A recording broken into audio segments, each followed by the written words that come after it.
మన తండ్రి అయిన అబ్రహామును గుర్తు చేసుకోండి.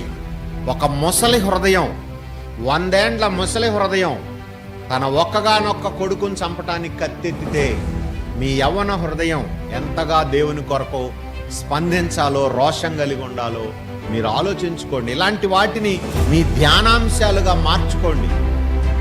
మీరు కలలు కనండి. ఇలాంటి విషయాల మీద ధ్యానిస్తూ మీ పడకల మీదకి వెళ్ళండి. విన్న ఈ వర్తమానాలు ధ్యానిస్తూ ఏమండి, అప్పుడు మీరు వాటి కొరకు ఏదైనా సిద్ధపడగలుగుతారు. దేవుడు కూడా మిమ్మల్ని రూపించగలుగుతాడు. అర్థమైందా? మీ హృదయంలో ఆయన ఏదైనా క్రియ చేయగలుగుతాడు.